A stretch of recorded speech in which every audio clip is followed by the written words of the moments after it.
Unable to drive their tanks into Ukraine's capital Kiev, Russian troops have stepped up their air assault on the city. More residential buildings have been struck, largely spared the worst of the violence earlier in the attack. People here are now sharing the burden of an increasingly brutal campaign. Thank God, we are lucky to be alive. My mother is disabled. She's on a walker, but we managed to react quickly and get out.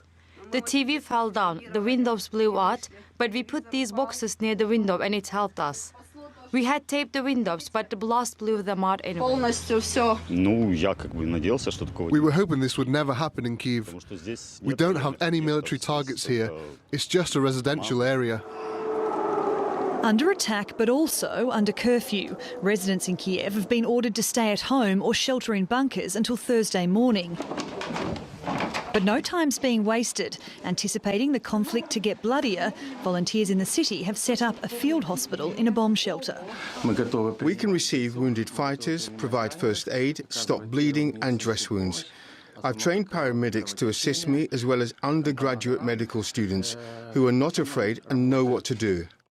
The attack on other parts of the country remains relentless. Mariupol in the southeast has been under bombardment for 2 weeks. There's barely any food or water left in the city, and 400 people are reportedly being held hostage by Russian troops at the main hospital.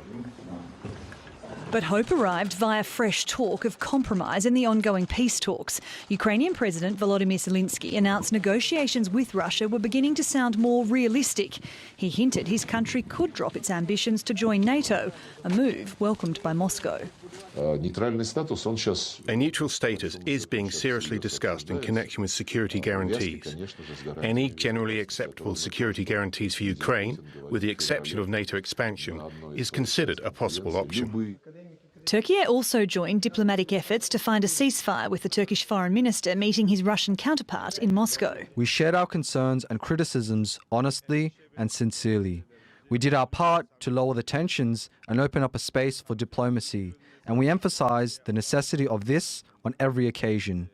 From the very beginning, we have made and continue to make efforts to achieve both a humanitarian and a lasting ceasefire. Meanwhile, NATO defence ministers met for the first time since the conflict in Ukraine began. They agreed to continue sending more weapons to Ukraine, but also said Russia's aggression means the alliance faces a new reality, which it must now prepare for.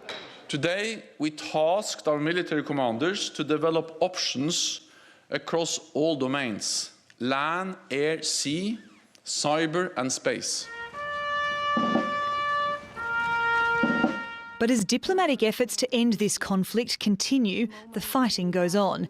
It's torture for the relatives of those who've been killed, but Ukraine remains defiant in its belief it can still snatch victory. Sarah Morice, TRT World.